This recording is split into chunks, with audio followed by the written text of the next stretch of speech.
Bueno, pues Fiona, de Fondo Kalala, si quieres presentar también y contar un poco qué es Fondo Kalala y damos paso a la mesa. Vale. Bueno, muchas gracias, Ana, y Egunon, buenos días a todas. Gracias a la organización también por invitarme a moderar esta mesa, que es sobre feminismo versus el auge de la extrema derecha.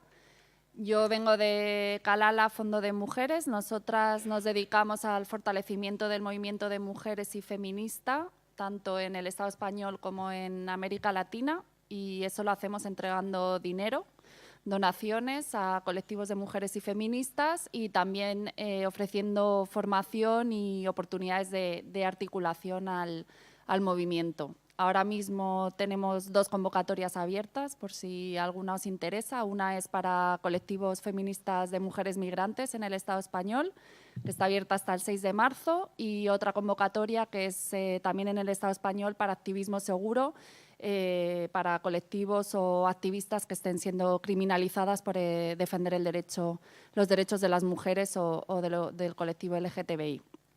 Y bueno, no quiero tomar más tiempo. Os animo a visitar nuestra página web si queréis saber más de nosotras o a buscarme después. Voy a pasar a presentar a las compañeras que van a estar acompañándonos hoy con este tema, que empezará Teresa Vetter, a la derecha del todo. Ella es activista feminista. Nació en Varsovia, criada entre Alemania y Varsovia, estudió Bellas Artes y Comunicación y Diseño, trabaja como técnica de creación audiovisual, ahora mismo vive en Bruselas y es integrante del Partido de los Trabajadores belga. Además, edita una revista que se llama ¿Por qué somos feministas? Y también está haciendo una nueva edición del Manifiesto Comunista desde un punto de vista feminizado, que se va a publicar esta primavera. A su lado tenemos a Sanja Pavlovic, de Belgrado.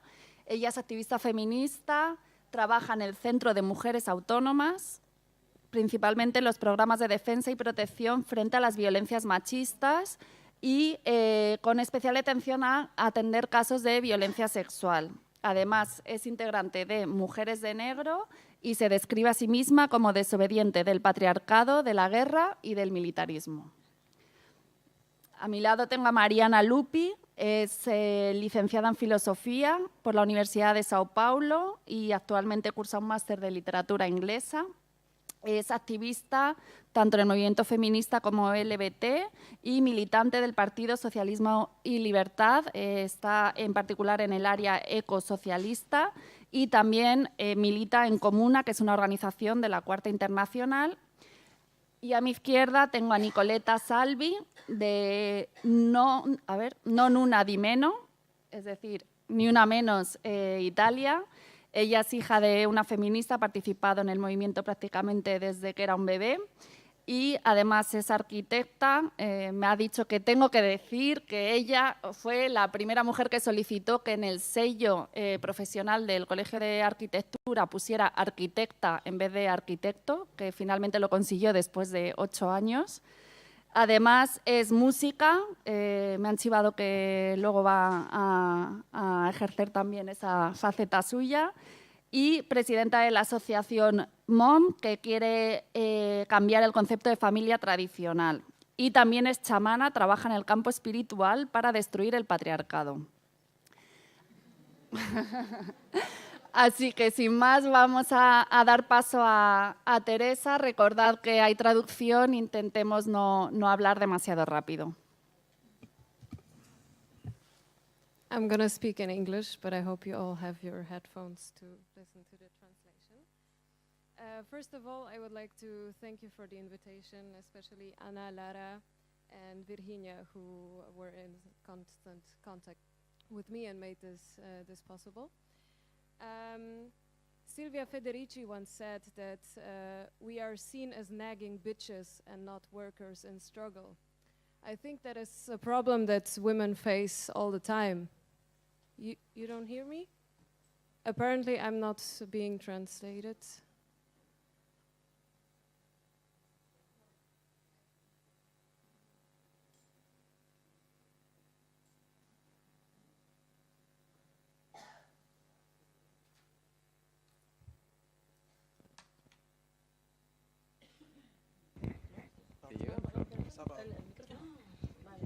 Disculpen. Yeah, I'm waiting. Ahora sí me podrán oír, Should I ¿no? talk or?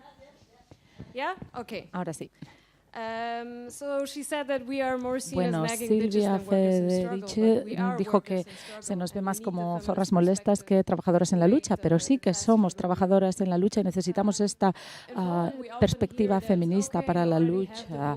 Bien, a menudo se dice, ya tenéis derecho al voto, tenéis muchos derechos, ¿por qué tenéis que seguir luchando? Bien, pues porque no hemos acabado todavía, nos queda mucho por lo que luchar. Y me gusta que esté cambiando el punto de vista en Polonia, porque hace 3 años, hace casi 4 años, se eligió un gobierno ultraderechista que lo primero que hizo fue atentar contra los derechos de las mujeres, recortando el aborto, que ahora es legal en 3 supuestos. Digo que es legal porque técnicamente las mujeres sufren mucha presión para no abortar. Puedes abortar cuando te han violado, cuando pones en riesgo tu salud o si el feto tiene problemas y con toda probabilidad el bebé no podrá sobrevivir una vez haya nacido. Para daros un poco de contexto, este gobierno intenta por todos los medios atacar a las mujeres. Es un gobierno que básicamente odia a las mujeres. Por ejemplo, han intentado eliminar el convenio antiviolencia que se firmó en 2011 en Estambul. Y otra cosa que hicieron fue cambiar la legislación de forma que si un hombre pega a su mujer una vez, no es delito. Tiene que hacerlo varias veces. Es una cosa ridícula. Me gustaría centrarme en la ley del aborto para que veáis cómo el Estado impide a las mujeres ejercer sus derechos. Imaginad que estáis embarazadas y no queréis tener el niño. Vamos a hablar claro, no todo el mundo quiere tener hijos, así que tendría que ser legal que todas las mujeres pudieran abortar cuando quisieran. Así de claro, sin importar la razón. Así que vas al hospital y ahí hay algunos médicos en Polonia que han firmado una especie de cláusula de objeción de conciencia, que significa que no van a hacer un aborto porque piensan que la ley de Dios, la ley de la Iglesia está por encima que la Constitución. Así que vas al ginecólogo y te dicen, mira, no es una buena idea y no te voy a ayudar. Es absolutamente ridículo. A veces te dicen, bueno, ¿y tu marido está de acuerdo? ¿Tienes el consentimiento de tu marido? ¿Qué pasa? ¿Que como mujeres no somos seres humanos que podemos decidir por nosotras mismas? Parece que no. Tienen que hacerlo los hombres por nosotros. Pueden rechazar hacernos tratamientos o pruebas prenatales. Por ejemplo, puedes llegar a la semana 10 y te dicen, mira, hay que hacer más pruebas. Vuelve dentro de una semana y cuando vuelves al cabo de una semana ya ha pasado el plazo y no puedes abortar. También mienten con respecto a los resultados de las pruebas. Te dicen, todo está bien, tu bebé está perfectamente, el feto está perfectamente y cuando nace el niño, ese niño pues está enfermo. Y los hospitales así violan los derechos de las mujeres. El 10% de las instituciones que tienen obligación de ayudarte, o sea, solo el 10% de esos centros te ayudan. En Polonia hay 1.066 casos documentados de aborto. Estos son los documentados, no los casos clandestinos. No hablamos de las mujeres que ponen en riesgo sus vidas porque lo hacen en sitios clandestinos, en lugares donde no hay seguridad médica de ningún tipo. Es algo ridículo. Y esto lo digo porque con este ejemplo se puede ver muy claramente la diferencia entre los ricos y los pobres, o las ricas y los pobres. Y ahí es donde el feminismo debería centrarse, porque si tienes dinero en Polonia, pues te vas a Alemania, te vas a Holanda, abortas allí y ya está. Pero si no tienes dinero,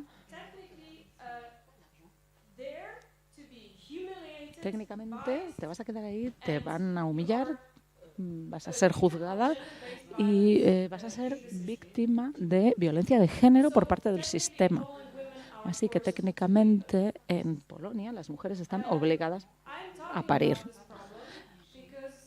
Y hablo de este problema porque muestra muy claramente lo que debemos defender las feministas. Debemos defender a todas las mujeres. Todas las mujeres debemos luchar juntas. No tiene que haber división. Hay una teoría de feminismo liberal que dice que para romper el techo de cristal y ganar lo mismo que el hombre, tener éxito laboral, eso es lo que es feminismo. Pero la izquierda no debe ver el feminismo así, sino que debe verlo como una forma de luchar contra la estructura capitalista y patriarcal que está ahí. Asumámoslo, si no luchamos contra el capitalismo, nunca vamos a tener derechos igualitarios. Vemos que la lucha feminista es importante en cada una de las esferas de la vida, ya sea el aborto, ya sea el derecho a tener una vivienda digna, ya sea la inmigración. No importa, tenemos que estar en todas las esferas y ejercer la justicia desde un punto de vista feminista. Y no hay feminismo sin justicia social. ¿Cómo podemos cambiar esto? En primer lugar, tenemos que entender la justicia. Yo soy una privilegiada porque tengo un pasaporte alemán y puedo ir a Alemania a abortar y no voy a tener ningún problema. Pero eso no está al alcance de todo el mundo. Sobre todo aquellas personas que saben que son privilegiadas, que saben que pueden resolver los problemas, que tienen muchas posibilidades. Esas personas son las que tienen que defender a las que no tienen esas posibilidades. Una agenda feminista, como he dicho, es la lucha por la igualdad y la solidaridad. Y esto es lo mismo. Hasta que las mujeres no ganen lo mismo que los hombres, no ganemos lo mismo que los hombres, no nos van a respetar.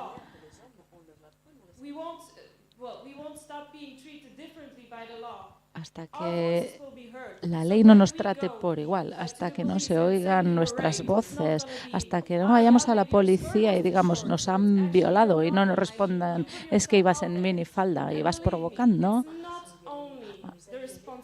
Hasta que no pase esto, y eso no es responsabilidad solo de las mujeres, porque cuando estás en una organización, ya sea de derecha, liberal o progresista, de izquierda, puedes sufrir la desventaja de sufrir acoso sexual o ser atacada por un hombre. Yo soy una de estas mujeres que denuncié abuso sexual en una de estas organizaciones y ¿sabes lo que me dijeron? Que estaba manipulando, que era un momento político muy difícil, que por qué hablaba de eso en ese momento y que iba a destruir la organización. Ya no estoy ahí, pero sigo estando muy orgullosa de haberme plantado y haberlo dicho en voz alta, porque no podemos confiar en las autoridades todo el tiempo, pero sí que podemos confiar las unas en las otras y podemos crear un entorno seguro en el que hablar de estas cosas y señalar a aquellos que maltratan a las mujeres. Algo muy importante que me gustaría decir es que las mujeres tienen que estar presentes en la política. Estoy segura de que algunas de vosotras pensaréis, bueno, esto no se me da muy bien, nunca lo he hecho. Eso es una bobada. Sois políticas porque estáis defendiendo los derechos de las mujeres. Sabéis lo que necesitamos, cómo se nos tiene que tratar. Así que comprometeros, haced lo que podáis a nivel local, como podáis, donde podáis, pero empezar a hacer política, porque la política es algo que necesitamos para cambiar la legislación, para cambiar la realidad. No va a ocurrir sin nosotras. Es mejor si somos nosotras las que redactamos las leyes y no que sean los hombres quienes continúen haciéndolo. La revolución será feminista o no será. Y esto es lo que me gustaría decir para terminar.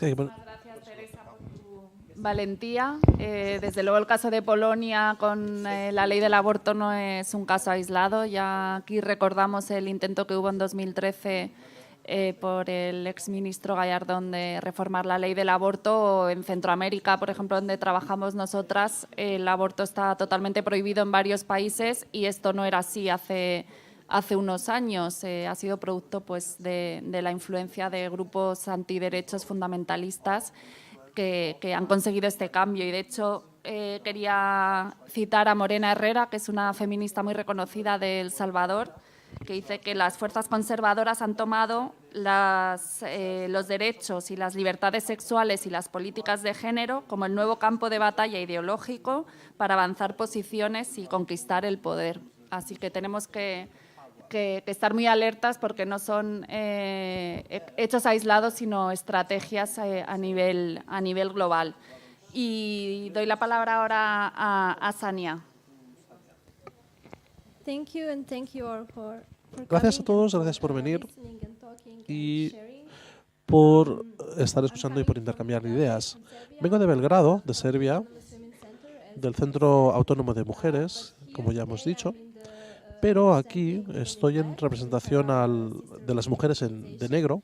Es una organización de mujeres, de sororidad. Algunos ya lo conocerán, pero quería explicaros un poco el contexto de la organización y del país. Las Mujeres de Negro es una organización antimilitarista, feminista, global. En el caso de Belgrado, empezamos a trabajar en el año 1991, justamente el año que yo nací, y fue cuando empezó la guerra. Desde entonces, las mujeres de negro han sido el único muro de defensa contra la guerra y, sobre todo después de la guerra, fuimos las únicas que intentamos crear una sociedad en la que asumiéramos la responsabilidad de nuestras propias acciones. Nuestros dos principales objetivos fundacionales fueron, en primer lugar, luchar contra el régimen serbio en ese momento, porque el agresor fue el régimen serbio. Bueno, nosotros éramos los agresores en esa guerra y todo eso se hizo en nuestro nombre. Y el otro objetivo también era salir en solidaridad con las mujeres, con todas las mujeres y sobre todo las mujeres víctimas del régimen serbio. Vivimos en un país en el que algunas partes de la tradición socialista de Yugoslavia fueron destruidas durante la guerra de los años 90 y fueron destruidas por el nacionalismo, con el auge de la derecha. Vivimos en una sociedad tras un conflicto con poca tradición democrática, con pocas prácticas democráticas. Hemos tenido varios gobiernos desde el fin de la guerra. Hoy en día tenemos un gobierno de derechas que defiende el patriarcado, el nacionalismo. Lo podemos ver en diferentes ejemplos. Por ejemplo, cuando se habla de los derechos de las mujeres, los derechos al aborto, por ejemplo, cada día tenemos miedo de que se prohíba el derecho al aborto, que se elimine el derecho al aborto. Tenemos una agenda populista muy fuerte. Se dice que en pocas décadas los serbios no existirán, que las mujeres tienen que tener hijos, que esa es nuestra principal función. Y aparte de esto, por lo que respecta a las mujeres, también tenemos dificultades, por ejemplo, con la situación de Kosovo como Estado independiente, porque no se ha abordado tampoco el pasado, no se ha reconocido el genocidio de Srebrenica, ni tampoco se ha reconocido que Serbia estuvo en la guerra, fue parte de la guerra.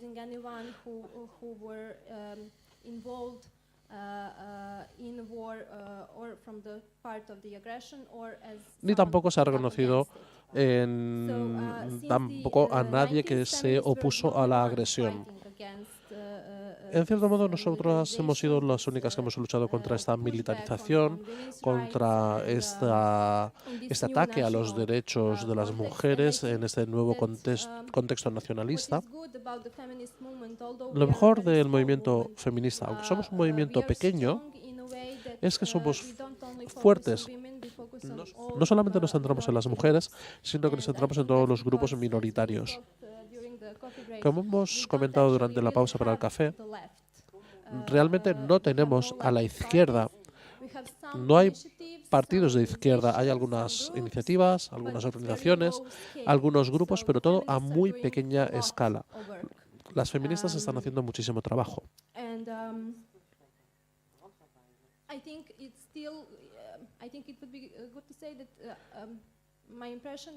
Mi impresión es que como feministas no estamos corrompidas. No nos ha corrompido ni el dinero, ni el libre mercado, ni tampoco la presión de los donantes, ni de los acreedores. En cierto sentido, seguimos siendo un caso aislado. Estamos aislados.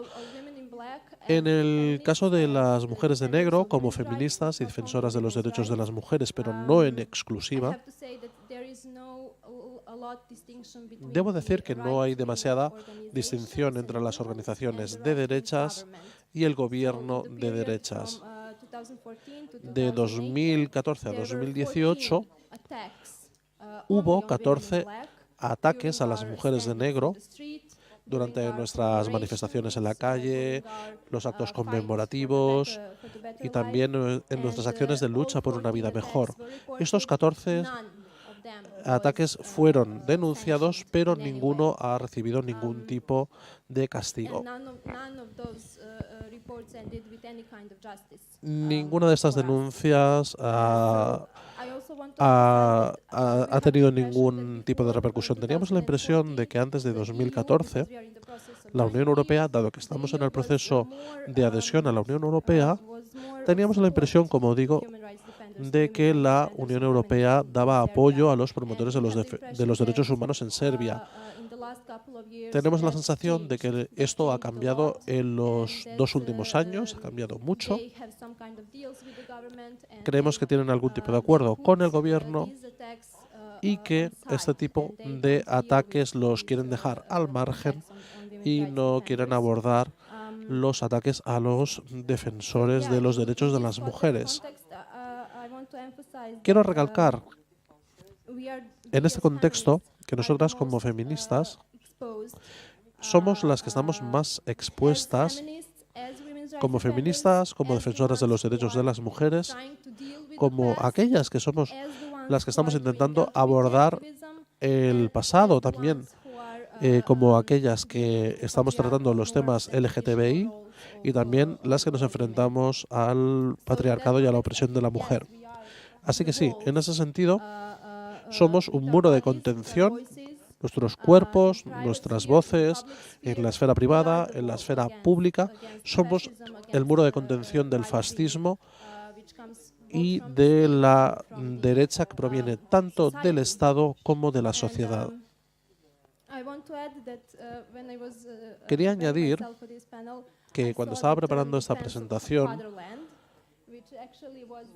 estaba pensando en el término defensa de la patria, que es lo que mejor describe lo que está ocurriendo en el contexto serbio.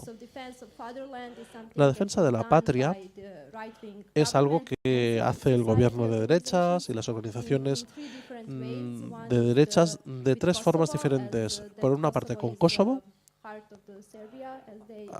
Ellos suelen decir que Kosovo es el corazón de Serbia y por tanto no quieren reconocer todos los actos terribles que los serbios hicieron a los kosovares, no solamente durante la guerra, sino durante muchas décadas antes de la guerra. En segundo lugar, dicen que las mujeres tienen que ocupar su lugar tradicional dando a luz.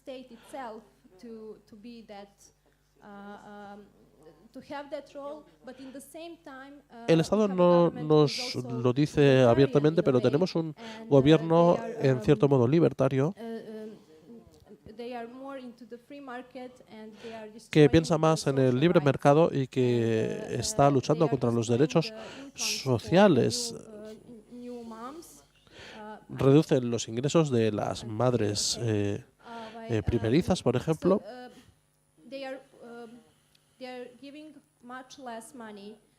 Es decir,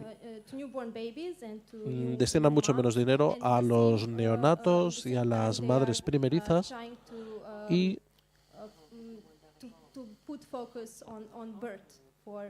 quieren, al mismo tiempo que se centran en que las mujeres den a luz a niños. En tercer lugar, la defensa de la patria, por lo que también afecta a los derechos LGTBI. No sé si lo saben, pero tenemos a una primera ministra que es mujer y es lesbiana,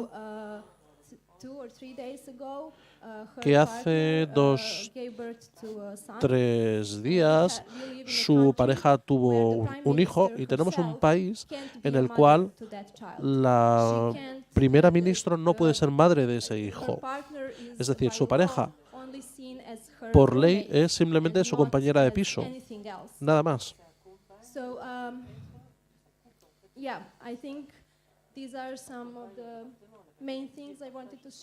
Estos son algunos de los aspectos principales que quería comentar con vosotras. Quizá podemos seguir más adelante. Quería acabar con una frase que ya se ha dicho, pero que creo que es importante recalcarla en este contexto. Cuando hablamos de luchas, cuando hablamos de alianzas, etcétera, siempre tenemos que ser desobedientes ante el nacionalismo, el militarismo, el racismo y el patriarcado. Muchas gracias.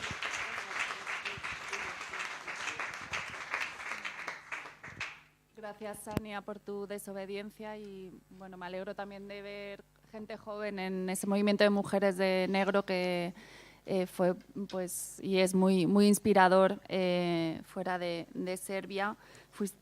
Fueron mujeres muy valientes enfrentándose a la militarización en un momento de guerra. Y cuando hablabas del tema del desmantelamiento de los derechos sociales, pues también me recordaba que eso está pasando en toda Europa, ¿no? Estas medidas de austeridad, estas medidas neoliberales que vivimos los efectos y se está intentando que echemos la culpa a los otros y que creemos como una frontera entre quienes sí que merecemos empleo, sí que merecemos beneficios sociales, sanidad y quienes no la merecen y de alguna manera eximiendo a las élites de su responsabilidad. Y pasamos a Mariana. Gracias por el invito, gracias a toda la organización. Cuando fui invitada a ese seminario, me quedé muy contenta porque vi una oportunidad de hablar un poco sobre la situación brasileña y al mismo tiempo hacer un homenaje a Marielle Franco, esa mujer.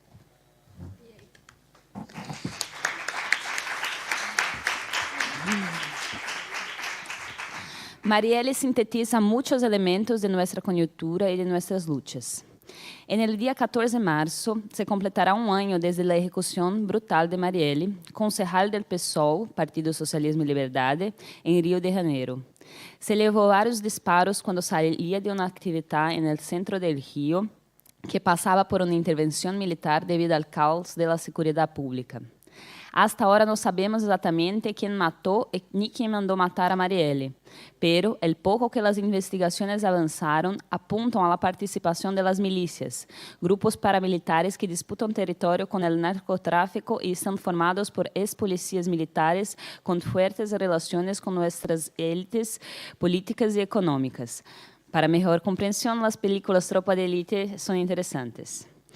De ahí es interesante decir que la principal base de Bolsonaro, nuestro actual presidente e ex capitán del ejército, político de extrema derecha, son los militares y los policías. La verdad es que uno de los hijos de Bolsonaro incluso tenía familiares de esos paramilitares extorsionistas trabajando para él en su mandato parlamentario. La investigación sobre la ejecución de Marielle tiende a revelar más vínculos de los Bolsonaros con esos grupos asesinos. Marielle fue muerta por defender los derechos humanos, porque incomodaba a los de arriba con su militancia. Su vida fue marcada por la violencia. Empezó a militar cuando perdió una amiga por una bala perdida en la favela donde vivían. Y estudió los impactos de las unidades de policía pacificadora, unidades de élite de las policías instaladas en el centro de las grandes favelas y muchas veces denunciadas por acciones violentas y violaciones de los derechos humanos. Su voz se levantó contra el descalabro que es el momento de Brasil desde el fin de la dictadura civil y militar instalada en los años 1960. Luchamos por la democratización, pero ella fue negociada por encima, manteniendo en el poder los mismos grupos que concentran tierras y son vinculados al capital internacional. A pesar de tener una de las constituciones más democráticas del mundo, de 1988, la realidad brasileña no es pacífica. La élite sigue matando a los pobres para mantenerse en el poder y garantizar sus ganancias. Desde la redemocratización...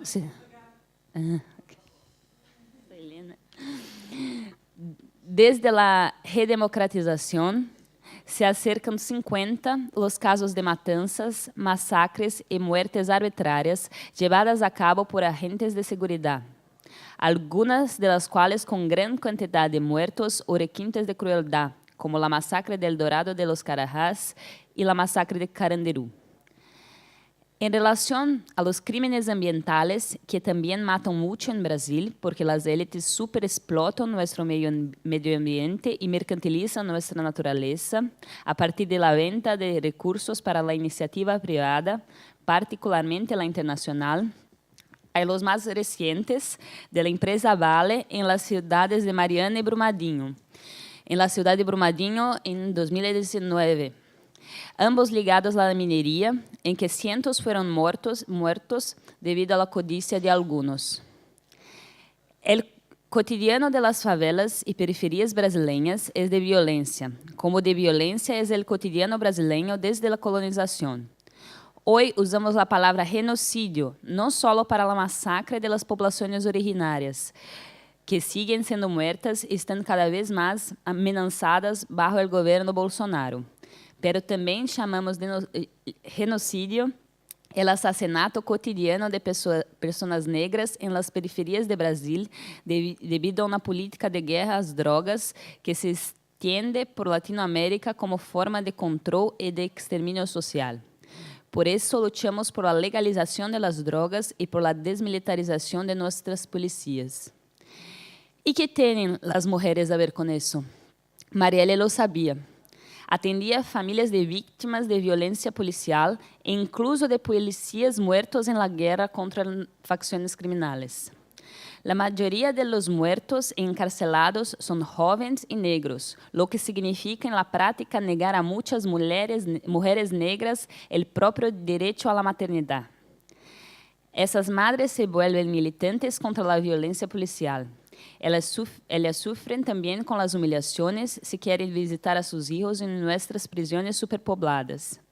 Tenemos una de las mayores poblaciones carcelarias del mundo, donde el 70% está preso por crímenes relacionados con el narcotráfico. Marielle luchaba cotidianamente por la vida contra la lógica de muerte y tortura del capital, que en Brasil significa principalmente la muerte de personas negras como ella, herencia del período terrible en que personas negras fueron esclavizadas para garantizar la acumulación de capital en los países imperialistas. Essas pessoas hasta hoje sofrem discriminação econômica e social, además de haber negado o direito a conhecer sua origem e ancestralidade. Marielle era feminista e era uma das muitas vozes que ascendió desde que tuvimos em 2015 uma ola de grandes manifestações feministas contra o controle de nossos corpos. Desde hace tiempo no aceptamos el acoso, la violación, la violencia doméstica y los feminicidios. A pesar de eso, el nuevo gobierno llega con una retórica misógina y con medidas que pueden significar más violencia contra la mujer, como la flexibilización del porte de armas.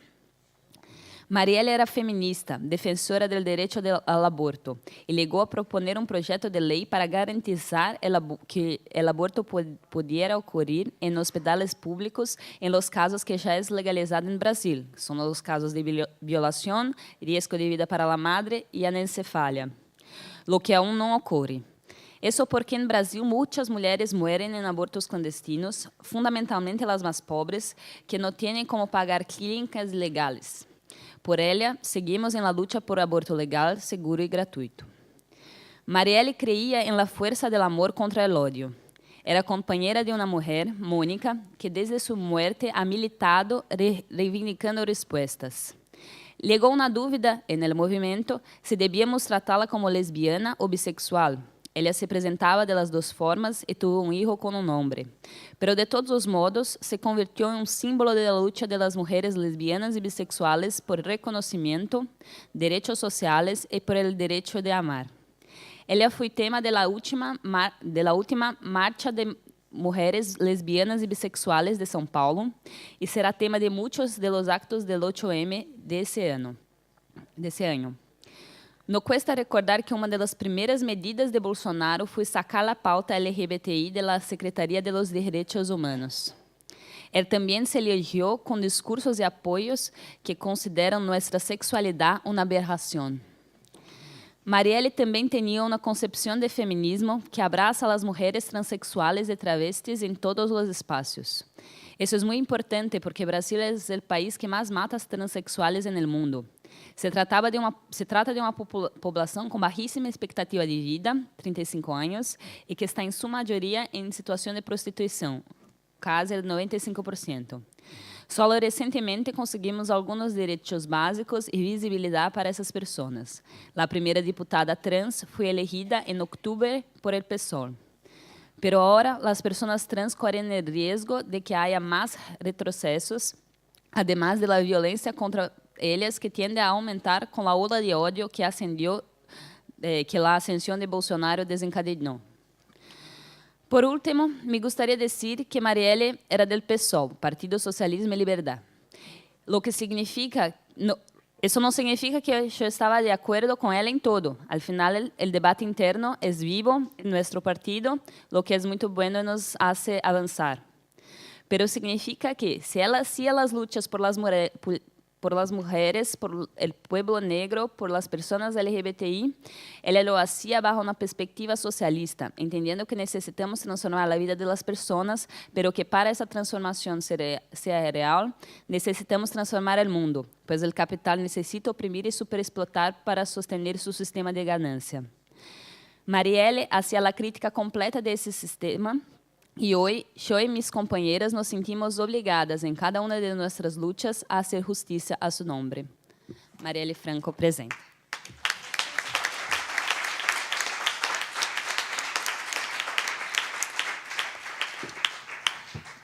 Gracias, Mariana, por traer el legado de Marielle hasta Bilbao.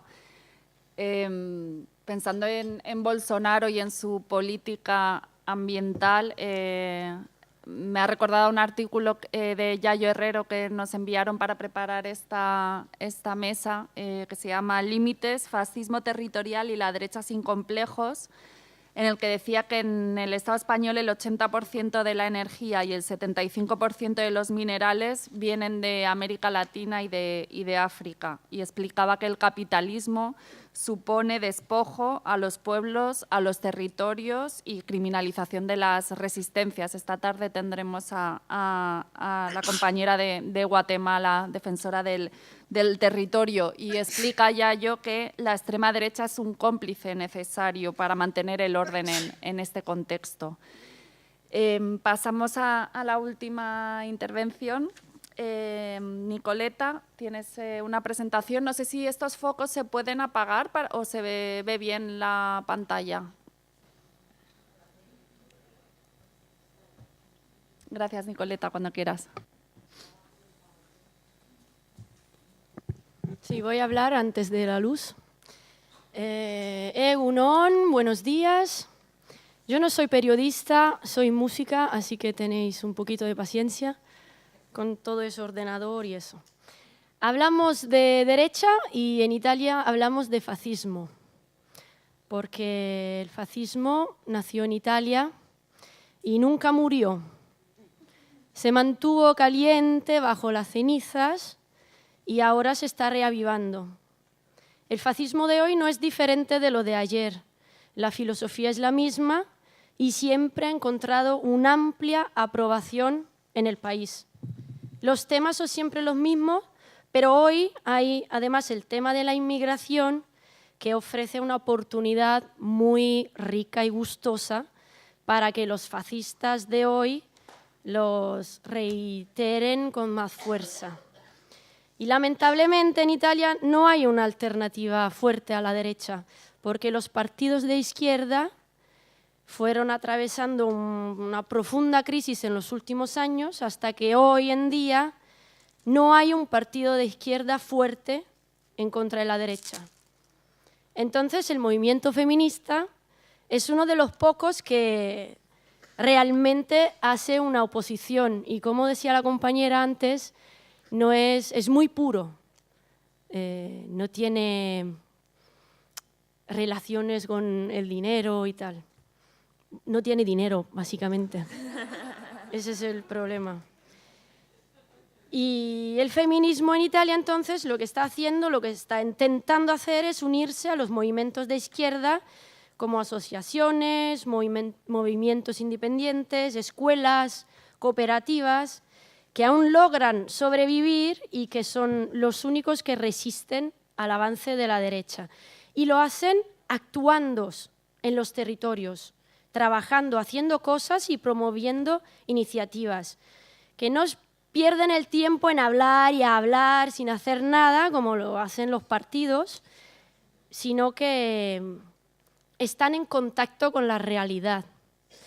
Y realmente el movimiento Non Una Di Meno, que sería el Ni Una Menos italiano, en 2017 escribió un plan, que es este, para eliminar la violencia machista en la sociedad.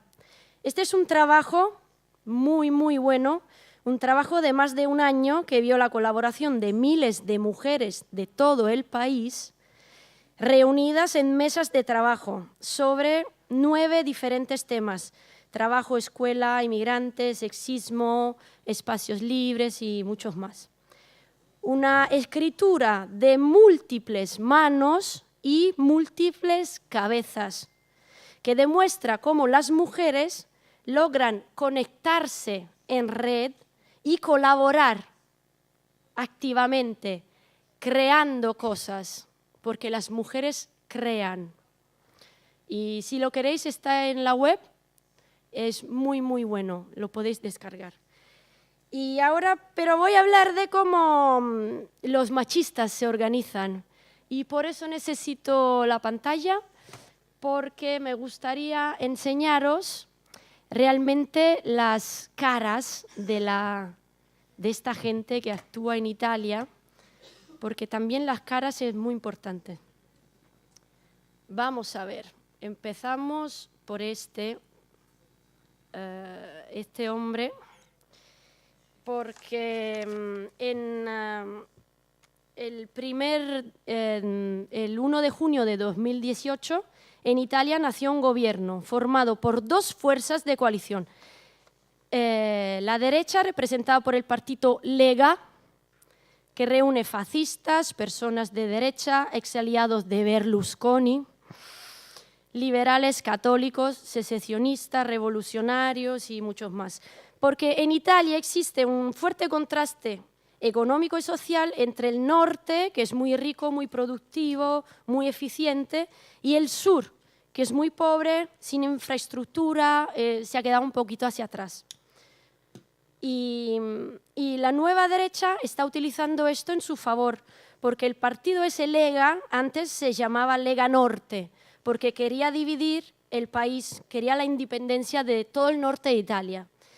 Y entonces ahora ya no se llama Norte, sino que se llama Lega y basta, porque entonces así reúne toda la gente del norte y del sur que quiere dividir el país, que está en contra de un gobierno central y de un gobierno nacional.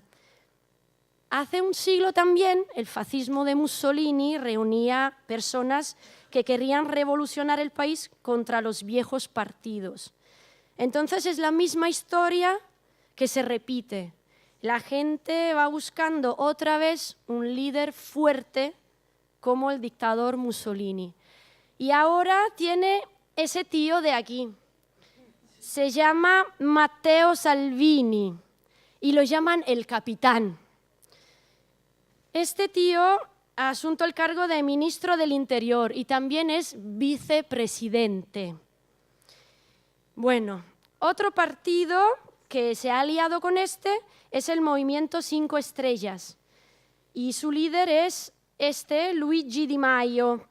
El Movimiento 5 Estrellas es un partido nacido del pueblo, vamos, de las protestas de un comediante, Beppe Grillo, porque nosotras italianas somos muy de fantasía, ¿no? Tenemos el comediante que hace un partido y ese partido ha crecido y se ha criado en la web y está formado básicamente de personas que no tienen ninguna experiencia de política ni de sus mecanismos y por eso ahora que están en el gobierno pues tenemos un poquito de problemas porque esta gente no sabe muy bien cómo manejar eso, ¿no?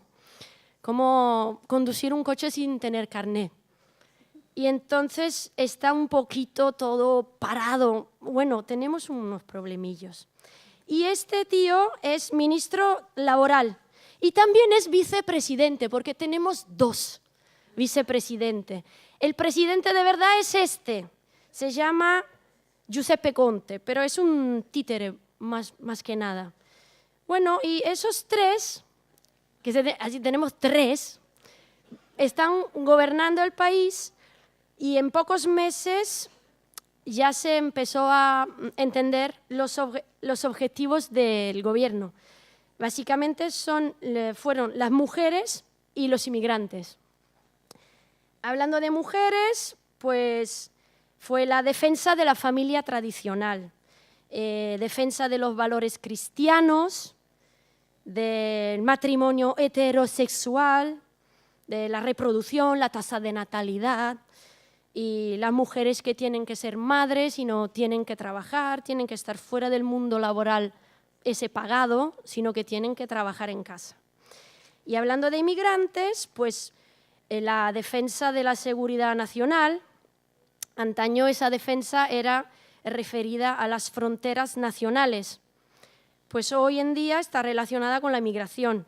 Entonces, pues los inmigrantes son peligrosos, son ladrones, son violadores, negros, sucios, pues todo eso, ¿no? Y además son una amenaza contra el Estado social porque nos quitan el trabajo, entonces tenemos que ayudar a los italianos y no a los inmigrantes, tenemos que dar trabajo a los italianos y no a los inmigrantes, porque ellos vienen a Italia para aprovechar de la ayuda humanitaria, la ayuda social, se aprovechan de nuestro dinero y entonces el Salvini ese siempre dice: se acabó con la fiesta ya para vosotros. Ya aquí en Italia no es el paraíso, os vamos a echar todos. Pues esto es lo que empezaron a hacer. Entonces, por primera cosa, fue atacado el derecho al aborto, que es algo que se ve pues, en todo el mundo, ¿no? Estamos al... ¡Ay, 3 minutos! ¡Por Dios! Bueno, pues el derecho al aborto... Uy, ¿y este qué tiene que ver? ¿El Papa? Lo siento. El derecho al aborto pues empezó en Italia en 1978 y con la lucha feminista, pero ahora tenemos el fenómeno de, como en Francia, de la objeción de conciencia. Entonces hay hasta el 90% de los médicos que no quieren abortar, que no quieren ayudar a abortar y hacemos mucha lucha para... ¿Otra vez el Papa? Ay, lo siento. Y bueno, en mayo esa ley cumplió 40 años. Entonces, el movimiento pro-life pues empezó su batalla contra el aborto, haciendo esos manifiestos, hablando del aborto como algo en contra de la vida, pues que los niños son niños, que no son células, sino que es una vida, y entonces el movimiento feminista también trabajó mucho. Ese tío se llama Blangiardo, es el nuevo presidente de ISTAT, el Instituto Nacional de Estadística, y ese dice que la esperanza de vida se tendría que calcular desde la concepción, o sea, 9 meses antes de nacer, porque así equipara efectivamente el aborto a una matanza. Bueno, otra vez el Papa, ay, perdón. Ese otro tío es Luciano Fontana, es el ministro de la familia.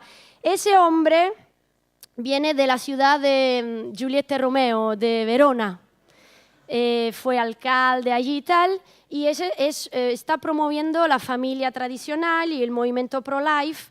Entonces han hecho en el ayuntamiento una ley para ayudar los movimientos pro-life. Pues las feministas fueron allí así disfrazadas, ¿no? Y bueno, y os quiero decir esto, que el día 29, 30 y 31 de marzo en Verona habrá una conferencia, un Congreso Mundial de la Familia.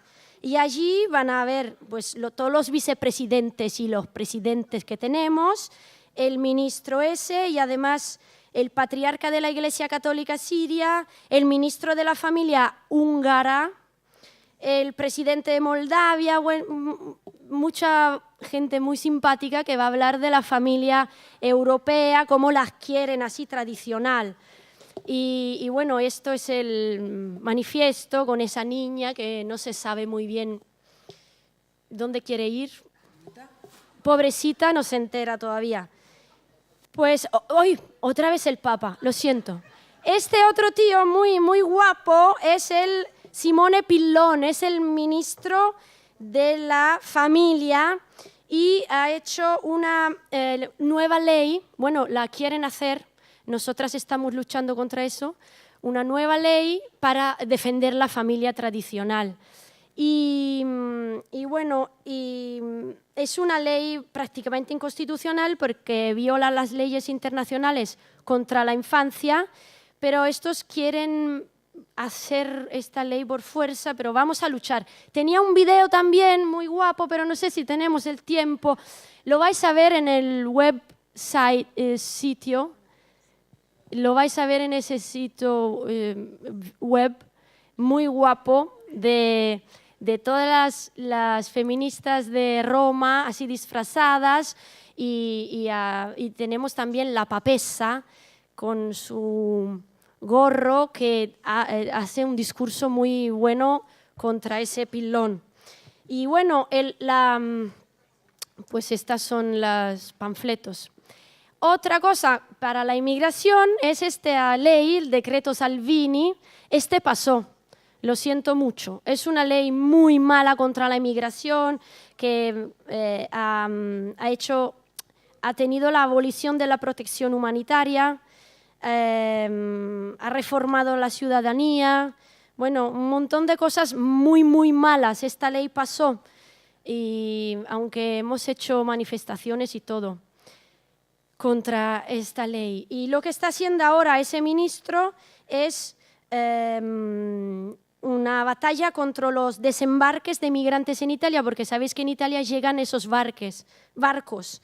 Y pues hubo dos momentos muy fuertes, que fueron el barco Diciotti, que permaneció en el puerto durante 5 días con 177 personas a bordo, y la otra Sea-Watch, que también permaneció en el puerto de Siracusa durante 7 días.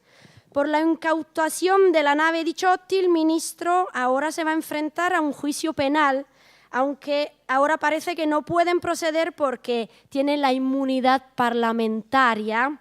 Entonces tenemos que rezar para que Dios nos ayude. Gracias.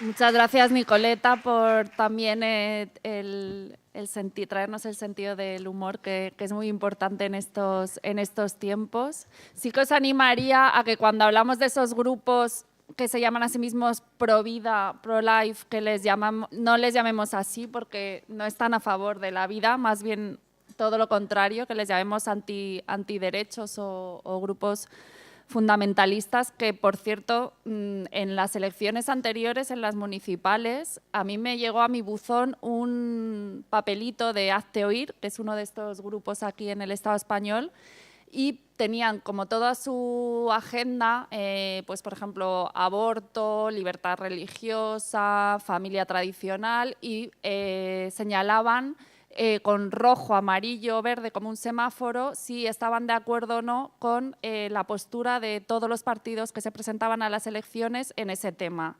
Y adivinad cuál era todo verde, no era el PP, era Vox. Así que ya sabemos quién está detrás de Vox. Bueno, pasamos ya a las preguntas. Tenemos 15 minutos, ¿es así? Vale. Pues Sí, ¿hay alguien que quiera entregar papel con pregunta o directamente? Quien quiera o se sienta... Vamos a quitar el papa de aquí. sí, ¿no? Estaba ahí como bendiciéndonos.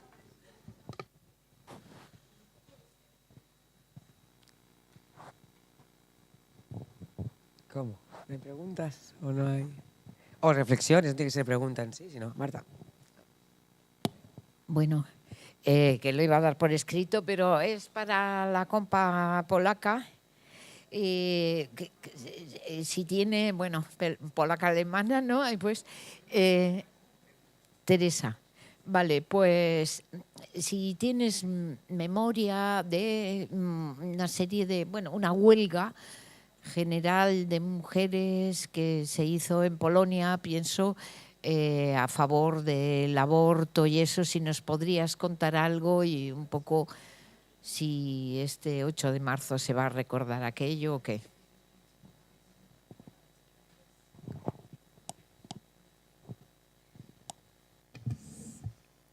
Yes, I do. I'm sorry I didn't talk about this, Sí, but, lo siento que no he hablado, pero claro que me acuerdo, yo estuve en ella, formé parte de ella, se llamó la protesta negra y comenzó con chicas que ponían fotos de ellas mismas vestidas de negro en las redes sociales. Así que empezó como una campaña en una red social, fue cogiendo auge y cuando el gobierno quiso ilegalizar por completo el aborto, pues alcanzó su máximo potencial. Así que, como digo, empezaron como una campaña e incluso había clases enteras de chicas que se hacían fotos de grupo vestidas de negro. Fue muy potente la campaña y después de cierto tiempo comenzó este movimiento en masa, ya masivo, en 2016, si no me equivoco, creo que casi 100.000 mujeres salieron a las calles y fue realmente simbólico porque llovía y todas las mujeres cogieron sus paraguas, así que si buscas la protesta en Google puedes ver un montón de fotos de lo que parece una alfombra de paraguas sujetados por mujeres que luchaban en pro de sus derechos. Fue un momento cargado de simbolismo porque, bueno, lo fue para la lucha de los derechos de las mujeres y también porque el movimiento feminista comenzó a crecer en Polonia después de ese momento. Como digo, un momento muy simbólico en el que las mujeres se echaron a las calles y vieron que tenían el poder, que podían luchar por sus derechos. Y si quieres saber más, puedo darte luego más detalles. Tenemos dos preguntas más por aquí, Lara y Cadilla allí, o sea que paso. Bueno, yo, o sea, realmente pregunta no tengo. Tengo comentario, por lo que ha comentado Nicoleta de la conferencia que va a haber ahora en Verona de todos estos grupos antiderechos en la que participa Salvini.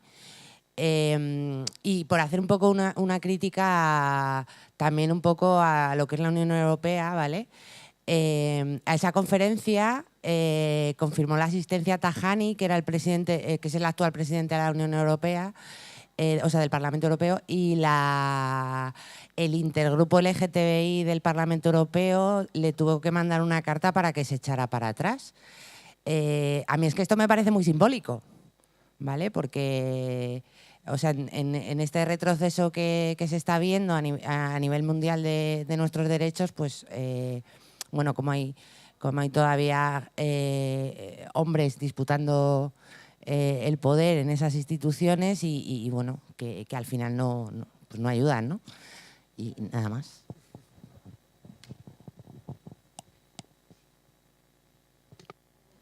Sí, es que Tajani también es italiano y los italianos tienen mucho morro, como se dice aquí, ¿no?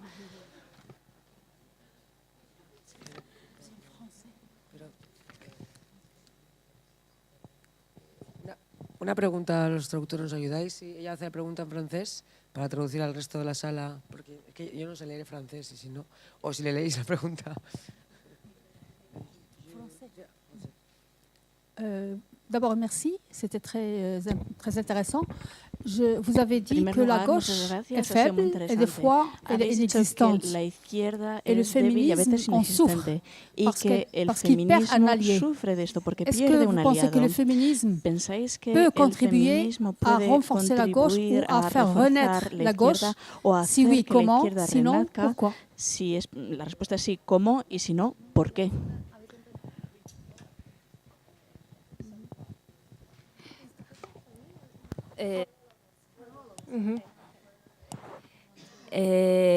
Sin dudas, el feminismo tiene un papel fundamental para toda la izquierda.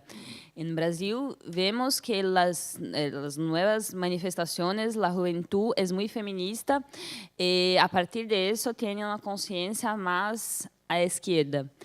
Pienso que eso tiene que ver con el facto de los ataques a las mujeres se expanden como ataques a toda la sociedad, consiguen ser vistos como ataques a toda la sociedad. Entonces, pienso que el feminismo, la vanguardia, en muchos de los territorios donde la extrema derecha asume la vanguardia siempre fueron las mujeres. En Brasil, antes de la elección de Bolsonaro, hubieron manifestaciones muy grandes con mujeres diciendo que no queríamos que él fuese nuestro presidente porque sabíamos que él haría políticas contra nosotras. Eso fortaleció la izquierda aún. No pudiéramos ganar las elecciones, mas tenemos una organización, redes de solidaridad que tienen mucho que ver con el feminismo.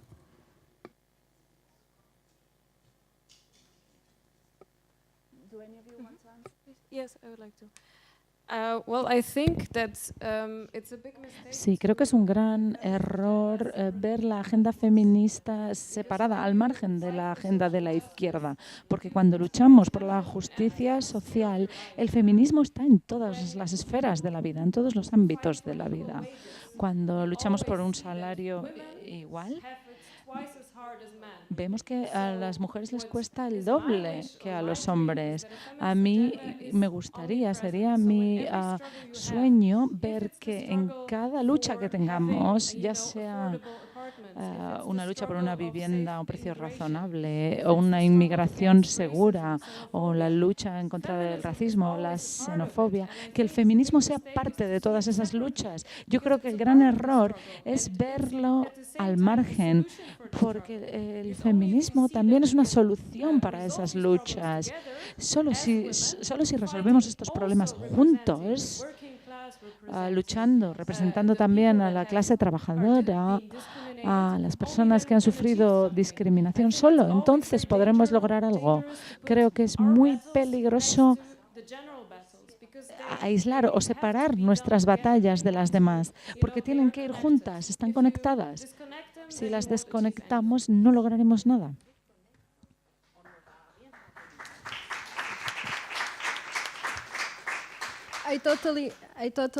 Yo estoy totalmente de acuerdo y muy brevemente quiero citar a Robin Morgan y su libro Adiós a todo eso. Y las mujeres son la única verdadera izquierda. Voy a contestar yo también. ¿Por qué reís? Baba. Si hablamos de izquierda, tenemos que saber de qué estamos hablando. O sea, ¿qué es la izquierda? Porque yo creo que el feminismo que lucha en contra del patriarcado va mucho más allá del bipolarismo derecha-izquierda. Porque, por ejemplo, el movimiento 5 Estrellas en Italia tiene muchísima gente de izquierda ahí adentro, mucha, pero en realidad no hace nada diferente de los otros. Así que yo no hablaría de izquierda, sino que hablaría de el movimiento feminista que lucha en contra del patriarcado y lo destroza totalmente. Porque si hablamos de revolución, no queremos la revolución para mantener la izquierda y la derecha y esta tontería. La revolución que tiene que ser feminista, pues va a poner otra mentalidad, otra visión de todas las cosas y de la política y de todo. Es una revolución de verdad. Eso es lo que pienso.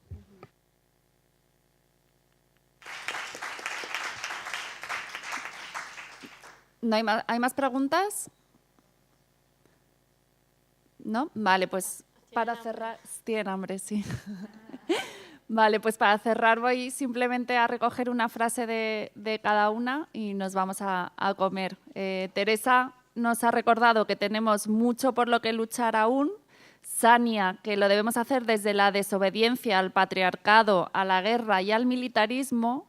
Mariana nos ha traído a Marielle para recordarnos que hay que creer en la fuerza del amor contra el odio. Y Nicoleta, que no se nos olvide que no debemos perder tiempo en hablar, que tenemos que estar en contacto con la realidad, y creo que eso es una de las cosas más importantes para hacer frente a este auge de la extrema derecha. Así que nada, trabajar todas.